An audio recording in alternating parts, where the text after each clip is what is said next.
Marcus Aurelius is a historical figure who is regarded as a symbol of ultimate authority. Apart from his position, he distinguished himself by his rigorous moral code, adherence to values, and deep philosophical views.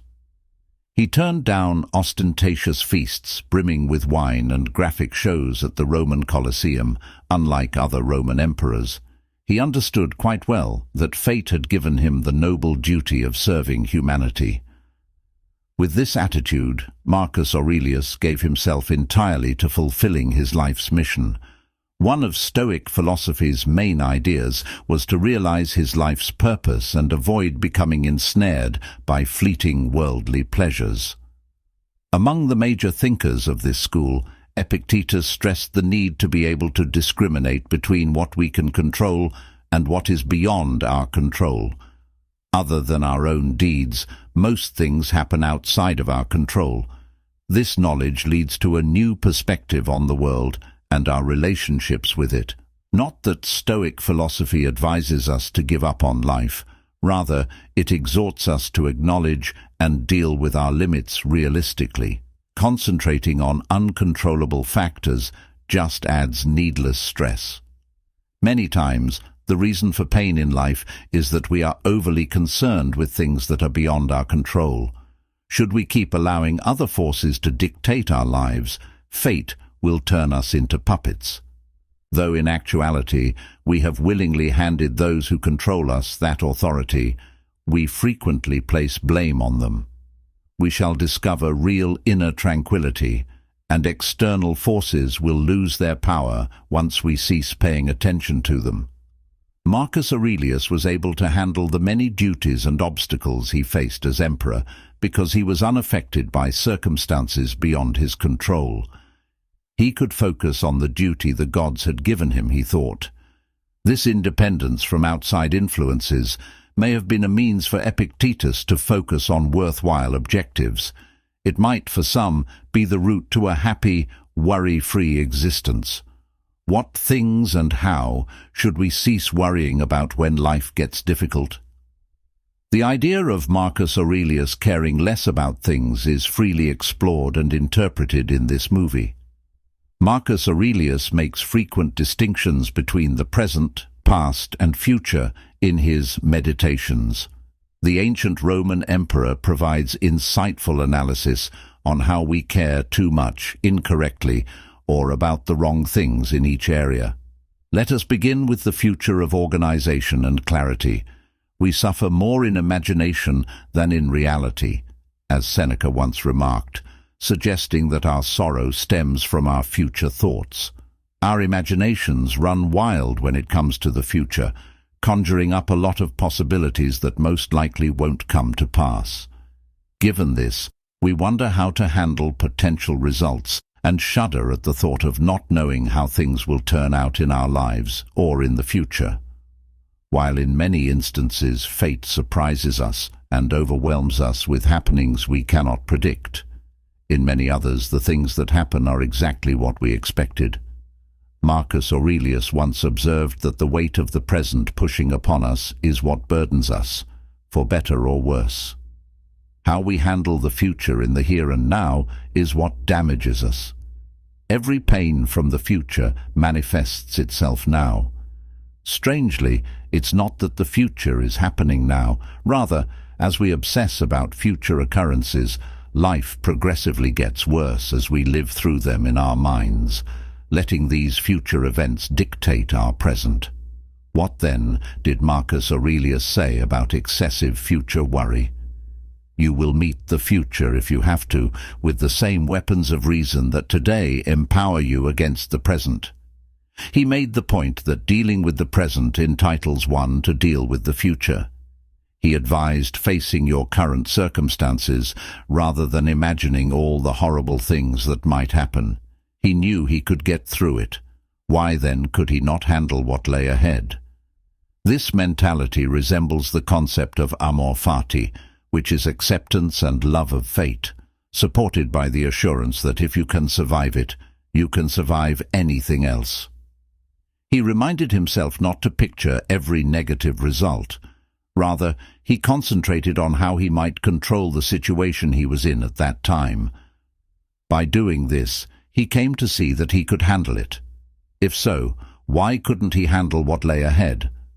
Though it is true that if you can survive it, you can overcome it, this viewpoint is comparable to the concept of amor fati, or the love of one's own fate. Looking back, Marcus Aurelius understood that existence is ephemeral and vanishes quickly into the great world that is out of our reach. We can't work in the past or the future. What's done is done. We can't undo it, short of creating a time traveler.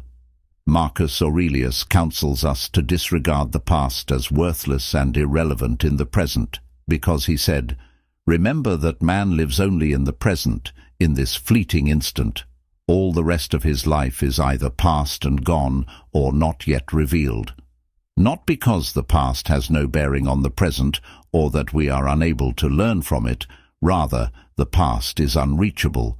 Our memories of the past are frequently hazy, and it can be challenging to confirm what actually happened given varying viewpoints and personal recollections. Still, we remain attached to the past. We frequently play back the unpleasant memories of those times in our minds. Some may believe that we can somehow influence the past by thinking about it, but that is a delusion. The past is gone, and all we have to deal with are ideas of what has vanished and will never return. Many people express their longing for the impossibility. "I wish I had done that differently." These ideas produce wants that are unfulfilled, hence nothing can be gained from them. Marcus Aurelius focuses on his handling of historical events rather than the events themselves.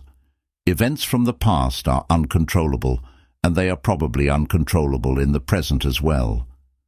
We are in charge of how we respond to these occurrences nevertheless. We may first see the past as bad things that happened to us. We might have had a horrible childhood full of obstacles and sufferings, or we might have lost significant connections that we assumed would remain forever. It might also include failed commercial ventures, things that, although we had hoped, turned out not to be successful. But history is a part of our path, as well as a sequence of regrettable incidents. It may support our learning, development, and maturation. Our limitations can be more thoroughly explored, our understanding of ourselves improved, and solutions to overcome the challenges and setbacks of the past can be found. They might develop into priceless teachings that strengthen and equip us for difficulties down the road. While the past is an integral part of your biography, it should not be the only factor influencing your life. You can be motivated to go on and create a better future by it. Do not let the past influence your choices or way of thinking. Make use of it to build your strength and confidence in handling impending difficulties. However, how Marcus Aurelius handles these incidents is what matters to him, not the substance of the incidents. He raises the question of whether anything that doesn't go against the core of human nature can really be called unfortunate. If it doesn't go against the core of human nature, can you really call it unfortunate? Or do you believe that something can defy nature's will, even if it doesn't? Know what nature wills. What has transpired has kept you from being honestly modest, self-controlled, appropriately determined, just, and prosperous, qualities that let your actual nature blossom. Marcus Aurelius completely ignores the importance of the past. Seeing how everything develops and replicates itself in cycles, he uses the past as a manual. Our imaginations run wild with possibilities for the future, many of which may never come to pass. First, shaking from fear of the unknown future or what will happen in our lives, we consider how to handle potential results. While in many situations fate surprises us with events we could not have expected, in others everything goes exactly as we had anticipated. For better or worse, some people have spent a great deal of time and money getting ready for the perfect retirement, but occasionally life doesn't go as planned, and these plans might not come to pass. Still, we ought to persevere. Instead, we may develop our ability to move with the times and modify our goals to have an interesting and meaningful retirement. A late-stage cancer diagnosis with a few months left on the eve of the golden years of life causes a lot of anxiety because one is always thinking about the worst that could happen. What would happen if World War III began? What happens if I run out of money? Although such bad things might happen, should we be concerned about them beforehand? If you were told you had terminal cancer, nothing would stop you from living now and savoring every moment of your life. As Seneca said, the future troubles us because we think about it. It doesn't exist outside of our minds. Whatever your situation, big or small, stand up and keep your head high. Wear your nicest clothes and shoes, and make memories that will last long after you are gone. Marcus Aurelius focuses on his response to uncontrollable circumstances, the past, and maybe we are powerless over events that occur now. How we respond to these occurrences is under our control, though. We could at first think of the past as a sad circumstance. We could have experienced challenging early years, the breakup of a friendship, or unsuccessful commercial ventures. But Marcus Aurelius finds that how he handles these incidents is more significant than the substance of the events. He asked if something that doesn't go against human nature could really be deemed a catastrophe. If it doesn't go against the core of human nature, can you really call it a disaster? Or do you believe that something can flout nature's will, even if it does not? What is the natural will? Do you know it? Have the happenings kept you from becoming the kind of person that allows your inherent essence to blossom? Justice, generosity, self-control, wise judgment, honesty, humility, and authenticity. Fascinatingly, Marcus Aurelius did not totally discount the importance of the past. He viewed history as a manual, seeing how things happen and recur through cycles. The past can help one deduce something about the future. That brings us to the present. Marcus Aurelius understood that while the past and the future are enormous domains beyond our control, the present is all we have. It is a small field within our reach. The remainder of our lives has either passed or is still unknown. The present exists only for a little while. Still, we tend to concentrate on things that are not here now. We get unhappy with the way life is now playing out, maybe because nothing is happening as planned, or because our needs are still unfulfilled. This is the point at which the here and now turn into an agonizing prison, where we either cling to the past or live under the rule of the future. Marcus Aurelius advises living in the moment and accepting things as they are. He counseled us against clinging to what we have or allowing the present circumstances to control our emotions, even if we disagree with what is happening. He thought that although our response is under our control, the way the world turns out is not.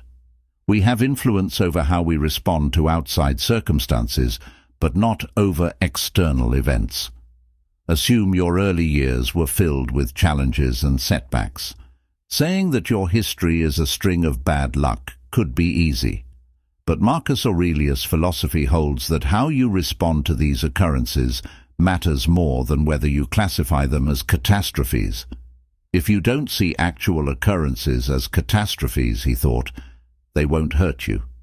Viewpoint is the key.